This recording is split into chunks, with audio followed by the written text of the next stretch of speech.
asalaamaaleykum suñu mbokk internet yi di leen nuyuwaat bu baax di leen ziara di bëggee ñëpp ñoo xam te ñoom ñooy teew sur www.infos.com tey nag ñu ñëw fii ci suñu làmb amaat contentement bu baax a baax jàkkaarloo koo xam te ne mën nañu wax ni suñu tons la suñu conseiller nekk suñu njiit ci li nga xamante ni moom la ñu nekk muy ci milieu bi mu nekk koo xamante ni nee naa lépp luy làmb wala lépp luy information soo ko gisee rek di nga xam ne kii ci la bokk muy Iba Kane mu nekk koo xamante ni chaque jour daf ñuy encourager ba pare di ñu gën a liiwal liggéey bi moo tax tey nag ñu amaat contentement pour ñëwaat fii pour une deuxième fois fas yéene waxtaan ak moom ndax ñëpp xam nañ ni làmb dafa nekk loo xamante ni facteur de développement mais tey ñii ñooy làmb tey ñii ñoo xamante ni tey ñoom ñoo la mën a wax ci làmb ne la bindal nga jël def sa dictionnaire tey nag ñu ñëw fas yéene waxtaan ak moom ci beneen gamme mooy li nga xamante ni moom moo fi amoon daaw ndax saison daaw tey dañoo war a waxtaan ak moom di ci am na combat yoo xamante ni muy combat yu mag yi ci amoon ak combat yi nga xamante ni moom moo amul yoo xamante ni promoteur yi tëgg nañ ko amul ak coup yi nga xamante ni mooy gars yi daal di laaj tey moom lañu fas yéene waxtaan ak moom xool daal la maximum te gëm naa ne tey suñu waxtaanee ak moom di ngeen gindeeku ci saison daaw tonton Iba Kane maa ngi lay nuyu. waaw Aïcha maa ngi lay fay di la nuyu di am contentement trop si sa ñëw fii gannaaw nag bu ma sante yàlla julli si yenante bi sant samay ñaari waajur di sant sama sëriñ sëñ Babacar si yàlla na yàlla yokk leeram di am contentement encore une fois de plus tey ngeen ñëw fi parce que tey seen ñëwaay fii dootuñu ko fàtte lu tax parce que tey mooy 14e anniversaire sunu làmb parce que sunu làmb ñu ngi ko créé le 19 décembre 2005 tey ngeen ñëw fi le 19 décembre 2019 mu nekk 14 ans donc 14 ans yoo xam ne ànd nañ si ak sunuy lecteurs avec des hauts et des bas mais lépp lu ñu mën rek pour bégal leen ñoo ngi siy dox saa yu ñu ci yeewoo si loolu la ñu dox moo tax ma ne si ñëw bi tey vraiment kontaan naa si trop dafay nekk loo xam ne du ma ko fàtte moom incha allah. kooku mooy ki nga xamante ne moom mooy Iba Kane moom ñëpp xam nañ ko ci suñu làmb comme wax na anniversaire am tey dañoo tombé rek ñëw te yàlla xam na ni waxuñu dara sax accidentellement rek ndeysaan ñu leen ciy souhaité waale ndax suñu làmb ñun tamit ci lañ bokkoo parce que waa part bi moom nekkul Iba Kane moo ko moom wala démbale ñun ñëpp dañ ciy gis suñu bopp mais en parlant de suñu làmb comme que tey la anniversaire am tey suñu làmb bi ñu gis ni tey dem na ba benn instant boo xamante ni information boo bëgg rek ci suñu làmb boo ko xoolee rek da lay guider est-ce que tey suñu làmb yor suñu làmb ak kii nan lay demee information yi nan ngeen koy dajee fexe ba ñëpp daj ci ak ni ngeen koy résumé yëpp. waaw information bi je pense que d'abord liggéey la boo xam ne du liggéey Iba Kane rek liggéey groupe la parce que boo waxee suñu làmb da ngay wax Abdoulaye Dembale boo waxee suñu làmb da ngay wax Boubacar Niang boo waxee suñu làmb da ngay wax Assane Gueye boo waxee suñu làmb da ngay wax Papa Mboup donc lépp si liggéey la rek liggéey boo xam ne à partir de 12 heures lañ koy commencé def suñu réunion de rédaction xool sujet yi nga xam ne tey moo tegu si actualité di ko topp nag du ñu bàyyi dara loolu moom bu ñu xasee teg si benn sujet moom dañ koy topp ba mu càmbar ko ba mu leer ñu soog ko jox suñuy lecteur lu ñu mën daal si ko informer suñuy lecteur si vérité ñun ñoo ngi koy def si loolu la ñuy taxaw si loolu la ñuy liggéey donc loolu moom mooy tax suñu làmb tey àgg fu mu àgg loolu tamit moo ngi si daal. ñu gis tamit suñu làmb parfois ñun ñii suñu liggéey dañ koy day gën a yomb si ñun. parce que par tey nan ngeen di def comme information Dembale dem fii. Iba Kane dem fii ak ñoom Assane dem fii. après ngeen jël yëpp dajale ko def benn kii boo xam te ni tey tiitre ko def ça prend du temps. waaw ça prend du temps parce que loolu yëpp collecte information bu ñëwee am na fu muy jaar day jaar si correcteur bi bu ñëwee mu jaar si montage bi jaar si bu jaaree si montage foofu nag li liggéey bi lépp nekk. parce que foofu ngay defaree parce que bu xasee jaar foofu rek après day génn donc monteur bi tamit ñu koy nuyuwaale de passage mu tudd Sané ñu koy féliciter parce que ay une yu rafet lay def sincèrement du si xar tàngu tubayam te du bàyyi dara daal donc côté boobu tamit ñoom monteur yi si la ñu bokk bu paree foofu dem imprimeur tout ça donc chaîne la daal liggéey journalisme chaîne la ñëpp am importance si liggéey bi du ma sàmba du dem chaîne la même bi ki koy jaay bu demee ba imprimeur génn ki koy jaay sax am na parce que mënoon na jël suñu làmb bi bokk ko du ko woon kenn donc même ñooñu sax dañoo am importance moo tax toujours loolu laay wax sama mbokku journaliste yi moo tax ma leen Iba Kane du star du man maa star bi si suñu làmb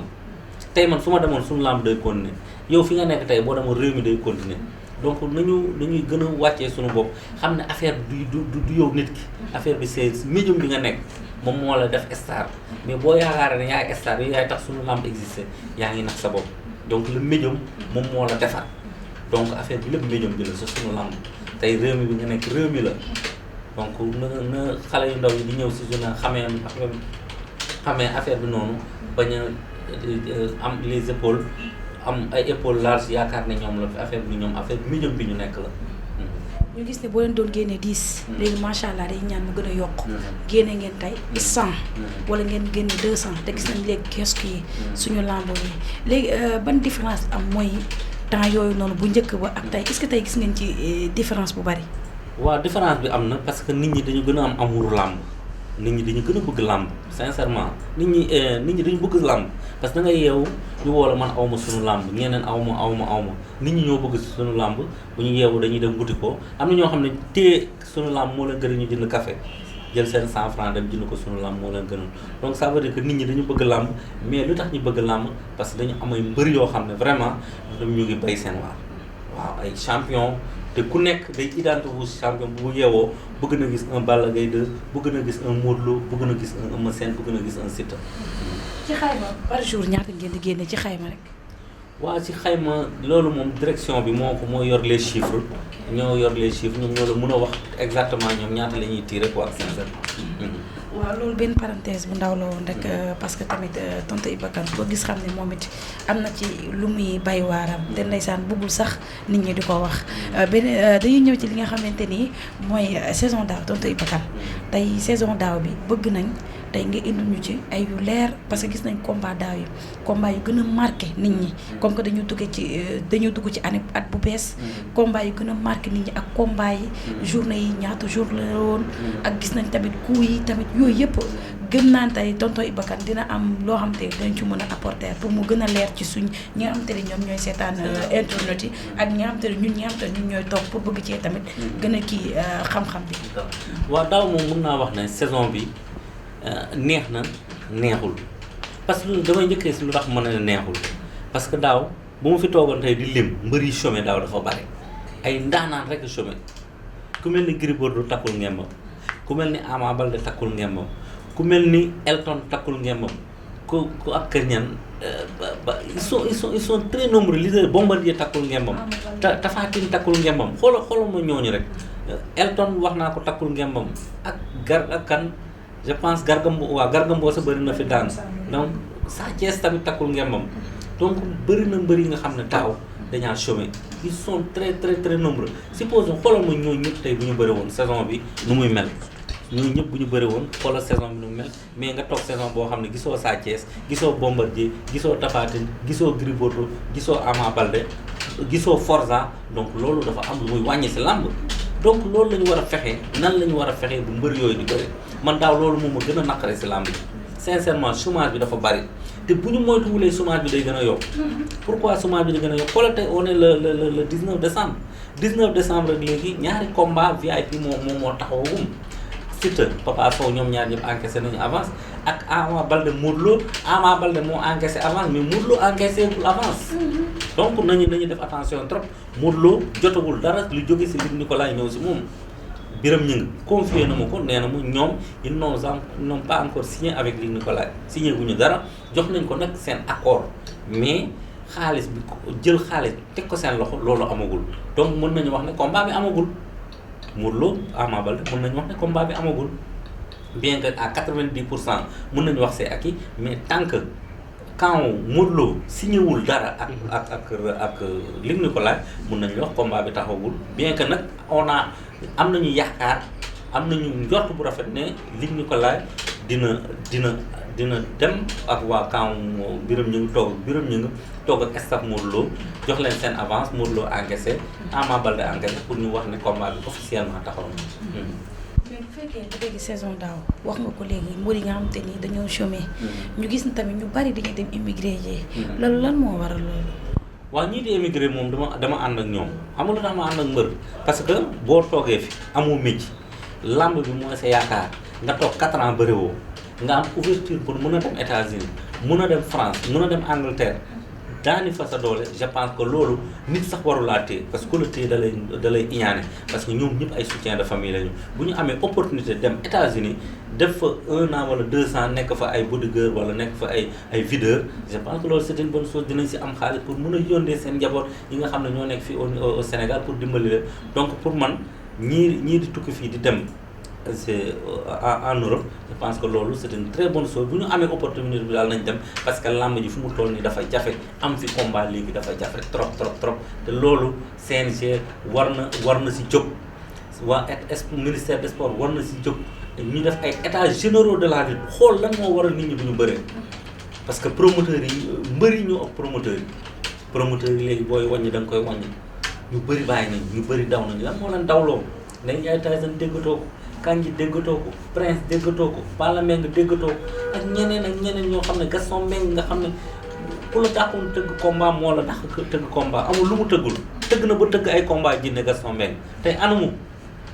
tey moo ngi si tuus bi lu tax ñooñu ñëpp nekk si tuus bi parce que amuñu derrière foo ñu leen accompagner parce que benn promoteur dootul xaru Gaston Mbengue bu demee ba ne amoon na ay 700 millions de dettes yu mu ameel banque bi ba ñu mu hypothéquer ay këram nga xam ne loolu c'est dangereux donc Gaston Mbengue dootul def yenn folie yi di jël alalu poosam yu muy jógee si di ko tëggee làmb te benn promoteur dootu ko def promoteur bu ko def après da ngay dem sur la touche da ngay xaru loolu moom mooy da ngay jël bal tiire ko si sa bopp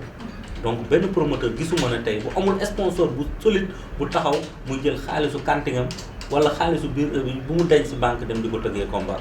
loolu moo tax man j'ai peur pour l'avenir de la lutte bu si état bi jóge bu si CNG jógewul bu ñu deful les états généraux de la lutte j'ai peur pour la lutte pour l'avenir de la lutte.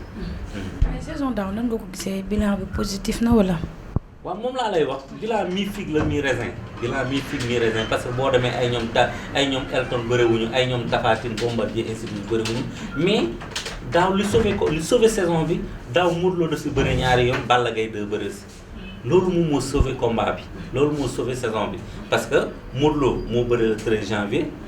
fermé ko le 28 juillet donc loolu moo sauvé saison ba nga xam ne nit ñi dañuy yaakaar ne daaw on a eu une saison de feu et de flamme mais loolu amul Modou Lo moo bëri ak Balla Gaye 2 Balla Gaye daan ko après fin juillet mu bëri ak Eumeu Sène mu nekk ñetti mbër VIP ñoo bëri daaw da parce que daaw Bombardier bëriwul Siteu bëriwul Tapha Tine bëriwul ainsi de suite moo tax loolu moom moo sauvé saison bi ba nga xam ne ñu am ñaari combat yu neex ak benn Reug Reug Gris 2 tamit nekkoon na loo xam ne combat bu mag la woon combat bu ñëpp doon xaar ak Boy Niang 2 Lac de Guiers 2 bi nga xam ne mu ngi amee woon arène nationale donc mën naa wax ne daaw ñeenti affiche yu mag la ñu am ñeenti affiche yu mag yooyu ñu sauvé saison bi mais sinon ce serait la catastrophe. dañ daan gis ay saison wax nga ko sànq comme yoo xamante ni combat yu mag ay janvier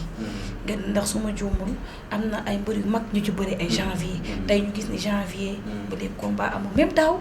décembre bi xamante ni ñu ngi dugg ci at bu bees mais ay juillet lañ fi gisagum xam nga ay yeneen yoo xamante ni sax am na yeneen combat yoo xamante ni sax amagul date kon affiche bi nga wax nii est-ce que làmb ji comme daaw ak daawaati jéeg ban moo ci gën a kii xaw a kii tuuti. waaw lamb bi moom comme li nga wax si booy ñëw si ay décembre ay janvier parce que les 25 décembre dee na amatul affiche bi mag 25 décembre dana am yaa ngi fiy fàttaliku yow bi ngay nekkal dégg nga fi Bombardier Tyson un 25 décembre 2002 journée bu mel noonu dootul am ay Petit Mbay Luc Nicolaï dañu doon xëccoo 25 décembre mais les 25 décembre kenn xëccootu ko parce que amatul 1er janvier dégg nga fi ay Yékini Tyson ñu bëri fi Yékini Tyson mu nekkoon Petit Mbay organisé action 2000 ñu def ko 7 janvier fële si stade Léopold Senghor Luc Nicolaï tamit tëgg na ay 1er janvier yu dul jeex donc ça veut dire que date phare yooyu moo commencé disparaître te loolu baaxul si làmb gis nga làmb saison affiche yu mag daf si am solo moom mooy dooleel làmb tant que loolu amul 25 décembre tey 1er janvier bu amoon tey combat bu mag supposons tey un Balla Gaye 2 Bombardier nekkoon 1er janvier 2020 mais heure bii nii kon Sénégal lay yëngu mais instant bi amul dara c'est le désert donc loolu moom moo gën a tax lamb bi xaw a wàññeeku si côté boobu gis naa ne année yële passé moo gënoon jax que jamono ji ñu toll nii parce que léegi jaxaayu lamb benn combat royal mooy am fin de saison lañ koy yóbbu promoteur day organiser combat bi yóbbu ko fin de saison presque 6 mois mu étalé ko si 6 mois xam nga ne loolu c'est pas normal attente boobu dafa yàgg mbër mi mën na si feebar mën na si blessé lu ne mën na xew donc man je pense que jël combat étalé ko si 6 mois 7 mois loolu c'est trop mais promoteur amuñu lu ñuy def parce que amuñu sponsor bu am doole bu leen accompagner donc il faut ñu dàqante ko ay uti ay sponsor ndànk-ndànk ba mën a rentabiliser cette journée parce que cachet yi dafa cher il paie beaucoup de millions te booy fay ay millions ay mbër ay cachet donc il faut nga teel a jóg. tey bu fekkee saison daaw ba léegi ci xayma tey buñ doon bu fekkee 300 lutteurs ñoom ñoo ci nekk. est-ce que tey mën nañoo wax ni tey bu dee kii bi xaaj bi dem na. waaw daaw 64 journées la ñu organisé si samay chiffre bu ma réerulee 64 journées la ñu organisé si toute l'étendue du territoire national. nag waaw da doon ëpp loolu. donc ça veut dire que am na lu manqué parce que daaw li ko waral mooy je pense Coupe d'Afrique des Nations amoon na fi Ramadan dafay am Tabaski am Korité am moo tax mbër bu si teelul jël avance rek da ngay perte parce que journée bi da ngay xool on est au mois de décembre léegi décembre jeex ñu dugg janvier bi day am Ramadan. day am Korité ainsi de suite donc saison bi léegi saison yi day gën a gàtt saison bi fin juillet CNG arrêté donc ça veut dire que may ñaan sama mbokk mbëri nañu bu ñu gourmand qu'il ne soit pas gourmand nañu wàññi seen cachet pour mun a bëre parce que mbër da ngay bëre mais boo bëriwul ancienne gloire nga man dama jàpp ne ñoom Balla Gaye de ay ancienne gloire lañu ay Bombardier yi parce que bëriwuñu ñoo ngi toog seen point mbër da ngay bëre ngay compétir nga xam suñu nga natt sa doole mais fu mu toll nii ñi nekk ci biti moo ancienne gloire yi benn la ñu parce que il ne lutte pas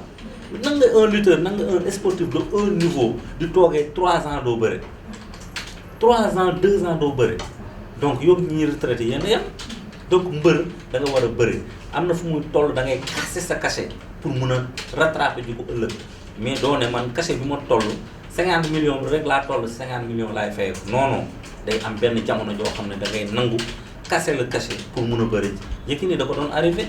pour mu am combat day wax promoteur Gaston Mbengue wàññil sama cachet nga yokkal ko sama adversaire pour mu mun a bëri te il l'a fait à maintes reprises la preuve moo tax mu bëri woon ay combat mais léegi mbëri bëreetuñu combat parce que li ñuy chômer moo ëpp Gris Bordeaux chômer Tapha Tine chômer Bombardier chômer Siteu chômer ainsi de suite Ama Baldé donc loolu baaxul si làmb ñoom nañuy nangu di wàññi seen cachet pour mun a bëri ñu bàyyi dawante bi tamit dawante bi dafa yàq làmb dawante bi appartenance bi ak appartenance ethnique bi appartenance quartier loolu mu ngi commencé rey làmb nañu bàyyi dawante bi xam ne làmb c'est le gagne-pain nit ñi ñu yeewoo di dem bureau fii di sox ñoom noonu la ñuy takkee seen ngemb di dem di entraînement parce que loolu mooy seen job xam nga nañu gën a am xol wàññi seen cachet pour mun a bëre ji pour man daal damaa jàpp ne man Iba Kane mbër balaa ñu laa wax mbër da ngay bëre. bu fekkee li nga xamante ne moom mooy 64 journée est-ce que tey 64 yooyu noonu lépp am na ci réussite. waaw réussite moom parce que ça dépend si promoteur bi. mais waaw parce que xam nga lu tax réussite parce que pro mbër bi dina bëre au moins 10 combats lay nekk benn grand combat ak 9 combats préliminaires donc mu war la ne 20 mbër dinañ fa bëre tey 20 mbër yi boo ko multiplié par 64 di nga am ay 800 et quelques lutteurs yu bëre donc loolu rek moom mooy tax. saison bi am tuuti lu xaw a positif parce que am na yenn xale yu ndaw yoo xam ne ñu ngi takk seen gem dem bëri ji parce que ñun loolu lañ si soxla ndax xale yu ndaw yi ñu leen di tëggal combat ñuy dem bëri ji mag ñi ñu encore une fois qu'il ne soit pas gourmand kase 150 millions yooyu ñuy xaar c'est révolu amatu fi qu'il ne soit pas gourmand man daal loolu laa leen di lancer appel qu'il ne soit pas gourmand gourmandise nag dalay yàqal lu bari da ngay jël cachet bi normal boo daanee rattrapé ko ji feneen waaw man daal loolu laa si am lu ma wax. dóor mu daan yi bari woon na tey boo doon xayma ci dóor mu daan yi ñaata. waaw daaw si li ñu reporté à sunu lamb je pense que 14 KO la ñu enregistré daaw. 14 KO mais 16 KO la ma sama confrère Dembélé rectifié léegi donc mu nekk loo xam ne tamit bari na parce que ça veut dire que 16 KO si saison dafa bari. parce que mbër da nga war a jàng d'abord ñoom dañuy xeexu mbedd la ñuy xeex tey booy xeexu mbedd xamoon nooy paree coup il faut nga xam nooy pare booy joxe coup da nga war a xam noo koy pare mais boo xamul nooy paree coup ubbi sa bunt bi comme mbedd mais je pense que dañ lay dóor nga daanu je pense que moo tax kaw bi nga xam ne nag moo gën a jàpp nit ñi mooy bi Eumeu Sène am contre Modou Lo mu nekk kaw boo xam ne kaw bu kenn yaakaarul woon kaw bu metti parce que ba léegi nii booy seetaan image bi doo ko bëgg sax eggali tellement kaw bi c'était violent même Modou Lo bi ko taat sax dafa mujj taxawaat parce que xol la quoi dafa violent c'était trop violent donc mbër yi nañu jàng xeex mais tam nañu jàng nañuy paree coup. am na combat yu mag yi ci amoon même am na combat yoo xamante ni ay combat booy la bala ñoo ñëw ci combat yu mag yi est-ce que tey am na booy yoo xamante ni ñi ngi ci làmb ji ñu nekk ay révélation tey boo mu ci doon limal 5 ñoo xamante ni war nañoo dem xaw a yéeg ci kaw. waaw pour instant bi préparé wu ma loolu si sama kii parce que am na ay xale yu ndaw yoo xam ne ñu ngi ñëw comme ay ñoom Petit Niang peut-être Dembélé ba ma si joxe ay idée am na ay xale yoo xam ne ñu ngi ñëw ñu ngi frappé à la porte bari nañu nag j'ai pas tout ça en tête am na ay xale yoo xam ne ñu ngi ñëw te am nañ si ñoom yaakaar ku mel ni Petit Niang ku mel ni ay Liss Ndiago Caatu Yaraax boo demee Fass am na Serigne Ndiaye 2 surtout Serigne Ndiaye 2 bi nekk Fass kooku tamit war nañ ko bàyyi xel boo demee Yoff am na fu ku ñuy wax caatu ngéwël kooku tamit war nañ ko bàyyi xel am na Jackson Junior c'est un grand champion keroog la bëre Iba Mar Diop gis nga lu mu saa yu bëree am lu mu wane kooku tamit war nañ ko bàyyi xel donc avenir am na mais il faut ñu leen di may ay combat ñu leen di may chance ñuy bëri ji man daal loolu laa jàpp mais mbër daal bu bëreewul rek je pense que am na lu mu perte. est-ce que meilleur combat de l'année am na ci ndax am gis nañu ay combat yu neex. mais tey boo doon jàpp ban mooy meilleur combat de l'année Iba Kane ban combat la may tànn. waaw man pour man daaw meilleur combat de l'année c'était Modou Lo Balla Gaye 2. Modou Lo Balla Gaye 2 moo c'était parce que c'était une revanche ñoom ñaar dañu bëre woon 2010 te ñoom ñaar dañu seen fans yi duñu laale Balla ak Modou Lo duñu laale la preuve seen face à face yëpp a métti ba biir Paris dem nañ fa face à face dafa métti donc revanche boobu ñëpp ko doon xaar. te revanche bi ci biir combat bi décevoir les gens ils ont bien lutté ñoom ñaar ñëpp Modou Lo il s'est très bien comporté boo xoolaatee image yi nga xam ne Modou Lo jour boobu il s'est bien comporté mais ci biir combat bi dafa def ay erreurs mooy jàppante bi fu mu jàpp baaxul Balla Gaye féete ko ci kaw moom mu féete si suuf donc loolu moom moo yàq combat mais combat boobu pour man c'était le meilleur combat de la saison passée parce que y avait tout grand combat bu mel noonu jeexee noonu dafa yombul mais Modou Lo Eumeu Sène neexul. Modou Lo Eumeu Sène balancement de bras yu presque balancement de bras yi mot na 5 minutes amul jàppoo benn dóor la am mu wadd man pour man combat boobu c'était un combat décevant mais Modou Lo Balla Gaye c'était dafa am lépp ci biir combat bi am na xeex am na bëre am na daan mais Modou Lo Eumeu Sène gisuma fu bëre. gisuma man Iba Kane man gisuma fu bëre léwatoo ak damante baaraam moo fa ëpp te noonu laa jàngatee woon combat bi newoon naa combat boobu léwatoo dina fa bëre damante baaraam dina fa bëre te bu ñu moytuwul sens combat bi sax mën na jeexee nul bu arbitre mais far Eumeu Sène dem songu jël coup ak xeex bi baaxul mu wadd mais combat bu duré la naroon nekk combat bu naroon duré bu yàgg parce que 5 minutes de balancement de bras dafa bëri si lamb moo tax man Modou Lo Balla Gaye 2 moo ma dàqal parce que gis nañ fa bëre gis nañ fa xeex Modou Lo yaa fusul combat boobu de na nga seetaanaat image yi nga xam ne Modou Lo yaa fusul si combat boobu il a riposté mais dafa def erreur ci biir combat bi mooy dafa féete suuf Balla Gaye 2 Balla Gaye 2 nekk ci kaw ak poids bu mu am moo tax mu yomb victoire bi mu mujjee am loolu. wax nga ko léegi sax ci combat bi nga xamante ne moom mooy Eumeu Sène ak Modou Lo mais est-ce que am na combat boo xamante ni tey amoon nga ci combat boo nga ne combat bi tey combat bu neex lay doon mais fi mu mujjee neexu la Iba Kane noo xamuñu woon fii est-ce que am na combat yoo xamante ne muy soit ci mbër yu mag yi wala mbër yu ndaw yi am na combat boo xamante ne tey commencement bi ak ni mu terminé yëpp c'est décevant. waaw Lac de Guiers 2 Boy Niang Lac de Guiers 2 Boy Niang combat bu ma am déception la. seen coow presque 6 mois ñu ngi def ay face à face Lac amul lu mu waxul Boy Niang amul lu mu waxul mais combat bu nu mu terminé neexul déception totale ñu bëree ko arène nationale comme arène nationale fees dell mais ñun dañu doon xaar jël ci combat boobu dafa doon am jël ci biir enceinte bi xam nga donc combat boobu tamit bokk na si ay yu ma gën a décevoir Quench Boy Kaïré Diène Kaïré tamit si bokk na si déception yi parce que Diène Kaïré xale la Diène Kaïré dafa nekk si yoon nekk si doomu mbër doomu Boy Kaïré te Boy Kaïré ku ko xam ku ko seetaanoon xam ne jàmbaar dëggoon mooy ne Boy Kaïré Diène Kaïré si tànk yooyu la nekkoon mais combat boobu dafa waroon am issue heureuse mu am chute mais combat boobu tamit combat bu décevant la bi ma gën a naqari mooy bu barki dem bi bàyyi ma ñoon ak xoyantaan mais farce boobu dafa ëpp quoi parce que loolu dañu dimbaliwul làmb problème weey quoi. non du yoon parce que ñoom dimbaliwuñu jamaïcain promoteur bi kooku il a mis xale bu ndaw la ñoom ñoo ko mag il a mis des moyens yóbbu leen Gambie xam nga bàyyi tout son temps ay weer muy préparer combat bi à 1 minute du coup de sifflet ay affaire wee bëgg terrasser lamb jooju du yoon man xaw ma lu xew ci biir géej bi mais man li ma jàpp bàyyi ma ñoon arbitre bi moo la ne demal médecin mu xool say wee mais da nga war a dem si médecin bi xaw ma nag ndax dem na wala demul. mais nee na moom dem na mais parce que dañu ko gis ñu ay wee.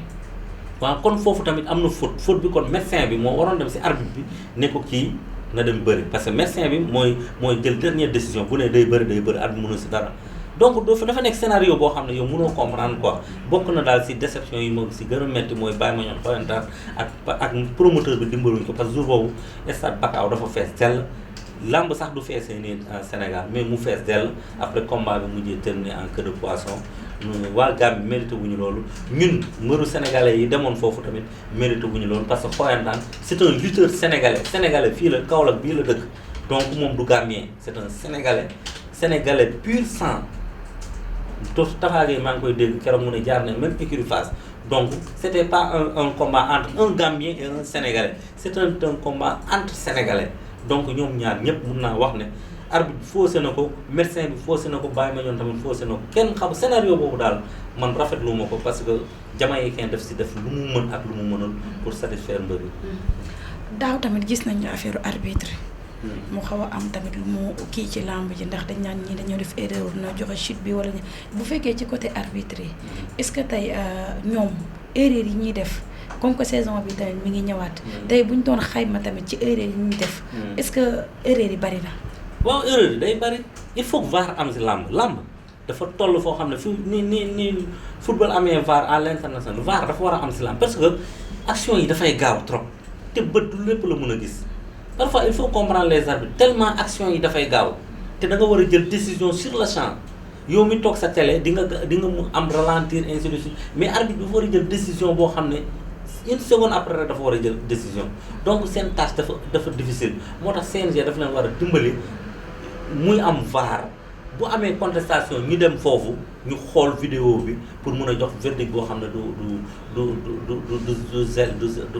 du metti si kenn donc man je pense que VAR dañ ko war a instaurer si lamb dafa jot ñu instaurer lamb parce que boo demee lutte simple sax dañuy utiliser parfois la vidéo donc pourquoi pas combat de lutte avec frappe yi nga xam ne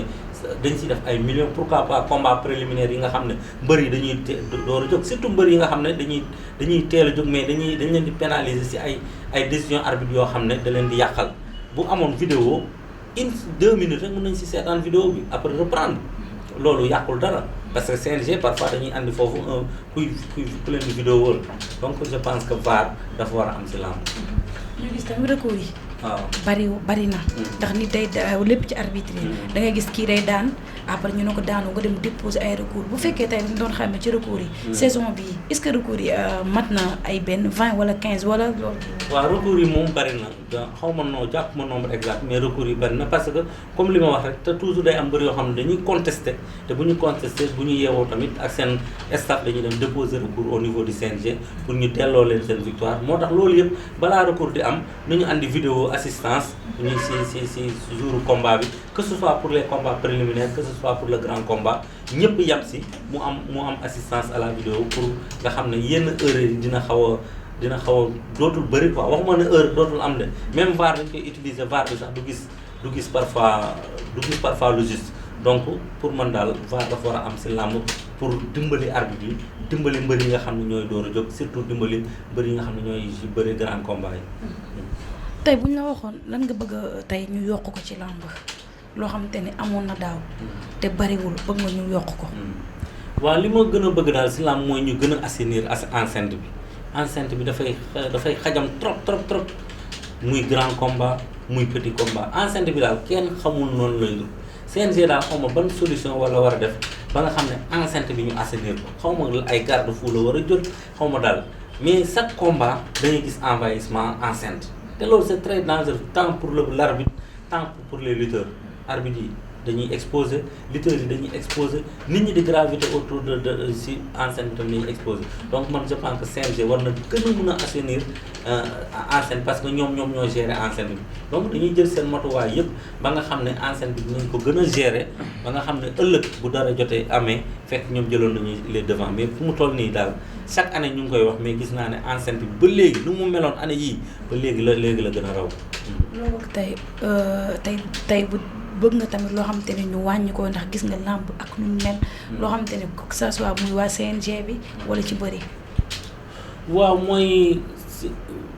combat temps préliminaire yi. combat préliminaire yi tamit gis naa ne temps bi dafa bari parce que da ngay gis seetaan ay combat yu insipide 9 combats presque 10 minutes la je pense wala 10 minutes après bu kii la ñu bëriwaat yeneen 10 minutes mu nekk 20 minutes donc gis naa ne temps boobu war nañ ko wàññi parce que léegi booy duñu ñëw foofu di bëri dañu ñëw rek di léewatoo te loolu ça prend énormément de temps na waa CNG xoolaat temps bi nan lañ ko mën a wàññee ba nga xam ne mbër yi dinañu ñëw bëre ba jóge fa du porte préjudice ñi nga xam ne dañuy jóge si yenn dëkkuwaay yi mën a ñëw seetaan si combat yi mais gis naa ne combat yi tamit dafay durer surtout tamit grosse affiche yi nga xam ne day am ay combat yi ñuy siffler ay 21h yooyu dafa war a dañ Modou Lo Gris Bordeaux Balla Gaye 2 bu daaw ji mais gis nga heure bi ñu ko siffler ay 21h daaw Eumeu Sène Modou Lo bi gis nga heure bi ñu ko siffler nañuy fexe daal ba nga xam ne horaire bi à partir de 20h lépp tas loolu bu ko CNG mën a si jógee rek peut-être dinañu réussir loolu mais dina xaw a jafe nag mais buñ si liggéeyee rek jël si seen motuwaay mun naa gis ne làmb mën nañ ko siffler à partir de 20h wala à partir de 19h30. pour yéen ñu ñuy suivre sur www.inforewum.com lii lañ leen indiloon ci li nga xamante ni tey nee naa leen dañuy def li nga xamante ni loo xamante ni daal leen ñëpp dina leen neex. parce que tey ki ñu jàkkaarloo nekkatul n'importe qui parce que tamit toujours ak daf ñuy ubbil portable lépp muy moom ak démbalee suma mag suma xarit waaw tey daal kontaan nañ ci bu baax a baax mais duñu jeexal te duñu waxtaan li nga xamante ne moom mooy suñu papa mooy Doudou Yaye Katy bi nga xamante ni dafa génn àdduna mu nekk monument nekk lépp tey génn àddunaam lan lañ def yéen ci yéen ñi nga xamante ni yéen nekk ci kii bi. waaw génn àdduna Doudou Seck moom vraiment ak bu Pape Dia. ak bu sama papa père Mor Fadam vraiment xaw na bouleversé ren saison bi ñi si won ginnaaw dafa bëri trop sincèrement Kamal Salami si la bokk Gris bu Malika si la bokk Mor Fadam si la bokk Pape Dia ak Doudou Seck bi nga xam ne moo génn aljuma bi passé ñu koy jaale waa këram di ko ñaanal yàlla na ko yàlla xare àjjana dina manqué dina def vide nag si làmb parce que nit ñi taamu woon nañ ko bëggoon nañ ko trop bëggoon nañ mu jël micro di yëngal mbër yi tey Ama Baldé yaakaar naa bu amee tour Doudou Seck si la bokk parce que Ama yee boobu yaakaar naa dépassé woon na sax les frontières te bu ko doon woy da doon yëngal Ama Baldé te xam naa ne kon Modou Lo bu combat bi taxawee dina doon bëgg tey trop Doudou Seck jël micro bi yuuxu Ama yi parce que loolu da ko doon toppee mais kooku tey nekkatu fii di ko ñaanal encore une fois de plus di wax ne rek ni ñuy gën a soutenir nit ñi di gravité autour de la lutte ku mel ne ay Ibou Ndiaye ñoo ko bàyyi ku mel ne ay Ipo Ngari ñooñu dañuy sonn si làmb trop dañuy sonn si làmb seen adduna yëpp si làmb lañ ko def Ipo Ngari ak ñoo ko bàyyi ay ñoom Doudou Seck ay ñoom Ndiku Cuun ñooñu dañuy sonn si làmb ay ñoom Nabou yaa daan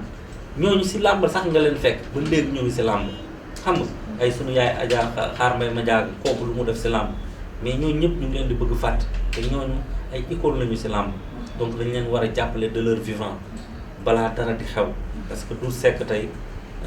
ministère des sports moom dañ koy remercier parce que su nekkoon alal rek mooy faj Doudou Seck du dem mais alal du faj alal mënul téye dee bu naree ñëw rek day ñëw mais nañu gën a jàppale les artistes ñi nga xam ne ñoo nekk si làmb parce que làmb sans griot sans batteur loolu dootul làmb te làmb mbër dafa soxla buy bëre mu dégg woykat bu bëre muy dégg tëggkat te loolu bu amul si làmb rek làmb boobu dafay mel ni cin ceeb bu amul xorom. tonton Ibacar maam loo xamante ni il faut que ñu wax laaj non peut-être opportunité la ci ñun. muy génn écurie Fass Papa Sow. comme que année bi duggaguñ ci. loolu tamit mën naa wax ni tamit ci la bokk. loolu tey nan lay ndax gis nañ ne Papa Sow ñun dépp ba ñu xàmmee ba léegi. écurie Fass lañ ko fekk. malgré nag dem na benn instant boo xamante ni am benn genre clan bu am. contre moom ay Rock Énergie. ba tey lii am ci est-ce que tey séntu woon nga ci lii nii. waaw man moom sincèrement je le sentais venir man gisoon naa ne nekkum Papa Sow. biir Fass dina xaw a jafe parce que mënoon nekk entre deux grandes écuries ay écuries rivales parce que mbëru waa Fass yi dañuy bëri mbëru Rock Énergie waa Rock Énergie dañuy bëri mbëru Fass parce que Modou Lo potentiel adversaire Gris Bordeaux la Modou Lo potentiel adversaire Gris 2 la ñoom Forza dañ fa am ay adversaire ainsi de suite ñoom Serigne Ndiaye dañ fa am ay adversaire comme nu waa Rock Énergie amee léegi nga bëgg nekk entre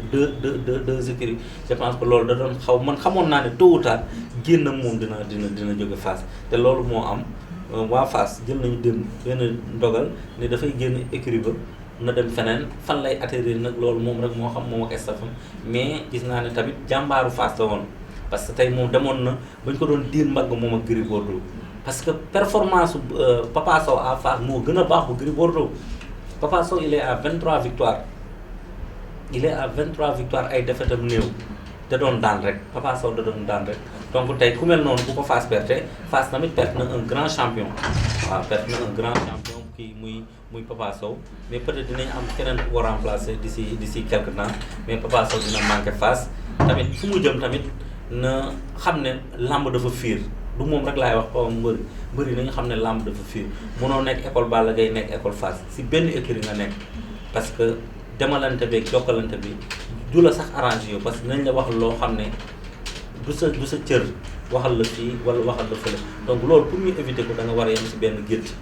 géttam moo nekkoon Fass pour man dafa waroon jëm si géttam bi nga xam ne mooy Fass mais dafa bëggoon nekk géttu Fass nekk géttu Rock Énergie wala Parcelles ba loolu jureegul yi te man dama yaakaaroon ne Papa Sow waroon na bëri tey ba jeexalee carrière am Fass parce que doomu Fass la juddoo papam nekkoon écurie Fass bon ku mel noonu wareewul génnee noonu Fass de cette manière je pense qu'il est parti par la petite porte waaw te loolu magam Ousa Sow fa la nekkoon ay rakam jaaroon nañu Fass donc tey moom bu ñu demee ba ñu dàq ko rek dafay ñaaw dafay ternir trop image am te xale bu yarul la nag. c'est bon. li ñu kii woon ci waxtu bi jeex na wax dëgg yàlla chaque jour dañuy am contentement di jàkkaarloo ak yow parce que nee naa la ñun dañ leen daan suivre di leen gis tey bu ñu demee ba am opportunité pour toog ak yéen daf ñuy neex moo tax à chaque fois rek te tamit heure bu ñu ñëwee si yéen rek da ngeen ñuy accueillir mais doo leen ñu dàq moo tax kontaan naa ci yow bu baax a baax a baax. di la féliciter rek di ñaan encore Infos Rewmi mu jëm si kanam di la encourager encore une fois de plus xam ne yoon bi gudd na trop mais kenn moomu information ñefe la rek suba teel ngay yeew di ko ñefe ba ngay tëdd xam ne information mën nga ko amee fu ne lu bon kay mooy nga yaafu tëdd sa néeg rek il faut nga sol sa dàll di dem si nit ñi bul xeeb benn avis mbër yëpp am importance bul yaakaar ne rek Balla Gaye 2 la moo am wala Iba Kane moo am importance képp kuy gravité autour de la lutte tàllal ko sa micro di nga si jëlee information boo xam ne man sax peut-être aw ma ko woon donc sa micro bu si soxor sa bul yaafus da nga jóg di dem di fekki information parce que information bi du la fekk di la remercier encore une fois de plus si suñu teewaay fii si 14e anniversaire u suñu lamb merci jërëjëf